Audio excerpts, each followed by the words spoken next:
Assalamualaikum warahmatullahi wabarakatuh. Halo, nama saya Dani Islami. Di sini atau hari ini kita akan mempelajari tentang materi alat-alat optik. Lalu, apa itu alat-alat optik? Alat-alat optik sendiri pasti berkaitan dengan indera penglihatan manusia. Karena alat-alat optik dibuat untuk membantu indera penglihatan manusia agar bisa melihat atau mengamati lebih sempurna. Lalu, apa contoh-contoh alat-alat optik itu sendiri? Baik, saya akan memberikan berbagai contoh alat-alat optik, yaitu sebagai berikut. Untuk alat optik yang pertama ialah mata. Mata pasti kalian gunakan untuk melihat berbagai hal, baik itu pemandangan, gambar-gambar bagus, maupun hal-hal yang kalian suka. Bagian-bagian mata sendiri terdiri dari beberapa bagian. Yang pertama ialah otot, kemudian ada sklera, koroid, lalu retina, bintik kuning, bintik buta, saraf optik, vitreous humor, lensa, aqueous humor, lalu kemudian pupil, iris, dan terakhir ialah kornea. Lalu, apa fungsi bagian-bagian mata itu? Di sini saya akan menceritakan fungsi setiap bagian-bagian dari mata. Yang pertama ialah otot mata yang berfungsi untuk mengatur gerakan bola mata. Lalu kemudian kornea yang berguna untuk menerima rangsangan cahaya dan meneruskannya ke bagian mata yang lebih dalam. Kemudian ada iris yang berfungsi untuk memberi warna mata dan mengatur besar kecilnya pupil. Lalu pupil sendiri berfungsi untuk mengatur jumlah cahaya yang masuk pada mata. Kemudian aqueous humor yang berfungsi membiaskan cahaya dan menjaga bentuk bola mata. Lalu ada lensa yang berfungsi memfokuskan cahaya agar bayangan jatuh pada bintik kuning. Kemudian ada vitreous humor yang berfungsi menyokong lensa dan menjaga bentuk bola mata.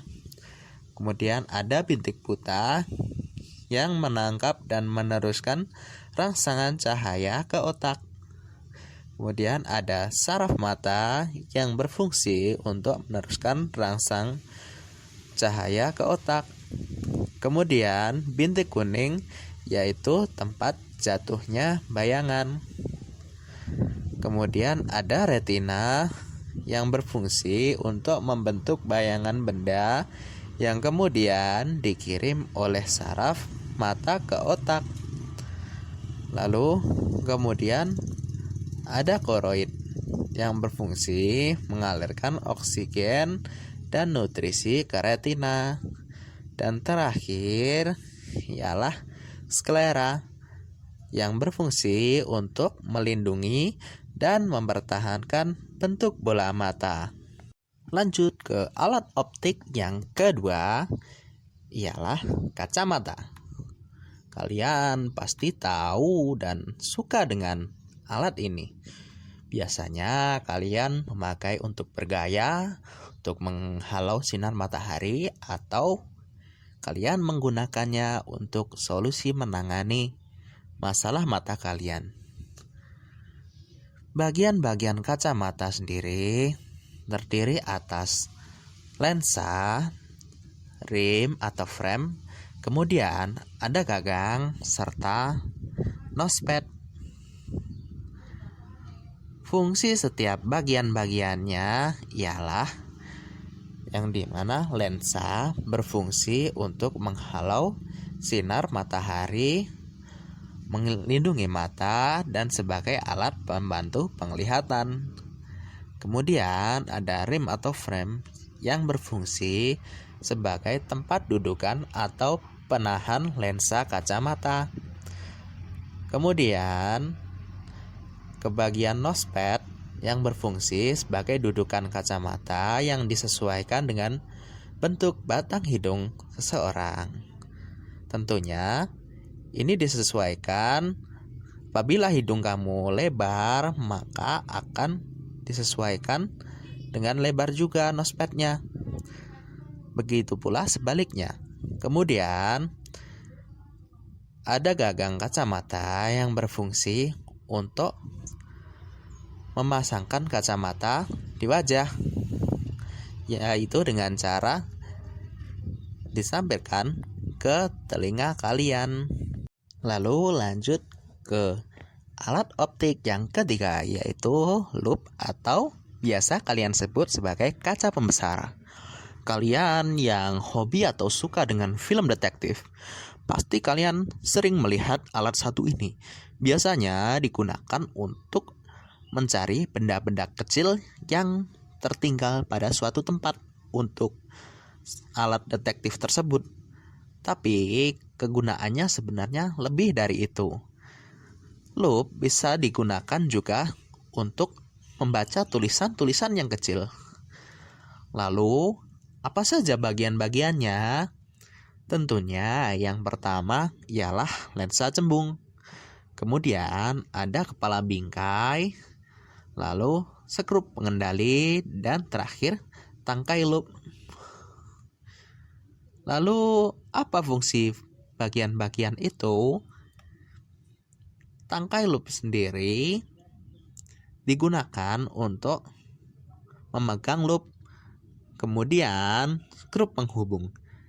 Skrup penghubung berfungsi untuk menghubungkan antara tangkai kaca pembesar atau loop dengan kepala loop. Lalu kemudian bingkai loop. Lingkaran yang digunakan sebagai tempat dudukan lensa cembung pada kaca pembesar. Lalu terdapat lensa cembung. Lensa cembung sendiri berfungsi untuk memperbesar benda yang berukuran kecil agar tampak lebih besar. Contohnya, apabila ada tulisan yang sangat kecil, kemudian kalian melihatnya melalui lensa kaca pembesar, maka benda itu akan terlihat besar dan jelas. Lalu alat yang berikutnya ialah mikroskop. Kalian yang suka dengan sains dan penelitian tentang hal-hal yang sangat kecil, contohnya seperti bakteri atau sel suatu benda, dan juga kalian yang setidaknya pernah mengunjungi laboratorium, pasti pernah mengetahui tentang alat ini. Alat ini sendiri berfungsi sebagai alat untuk melihat benda yang sangat kecil, bahkan benda yang tidak bisa dilihat oleh kaca pembesar. Lalu, apa saja bagian-bagian serta fungsinya? Baik, kita lihat gambar ini. Lensa okuler sendiri berfungsi untuk membentuk bayangan maya tegak diperbesar dari lensa objektif. Lensa ini terletak dengan mata kita yang akan mengamati benda. Lalu kemudian ada lensa objektif. Lensa objektif sendiri berfungsi untuk membentuk bayangan nyata yang terbalik dan diperbesar. Lensa ini berada di dekat objek yang diamati. Kemudian ada kondensor. Kondensor sendiri merupakan bagian yang berfungsi untuk mengumpulkan cahaya. Bagian ini bisa digerakkan, diputar, juga dinaik turunkan. Kemudian ada reflektor. Reflektor sendiri berfungsi untuk memantulkan cahaya dari cermin objek yang diamati melalui lubang yang ada pada meja kerja. Lalu, kemudian ada tabung mikroskop atau tubus. Bagian ini berfungsi untuk mengatur fokus dan menghubungkan lensa ocular dengan lensa objektif. Kemudian ada revolver. Revolver sendiri berfungsi untuk mengatur besaran lensa objektif karena umumnya mikroskop memiliki 3 lensa objektif yang memiliki tingkat perbesaran yang berbeda. Kemudian ada meja mikroskop atau meja kerja. Bagian ini berfungsi sebagai tempat untuk meletakkan objek yang kalian akan amati.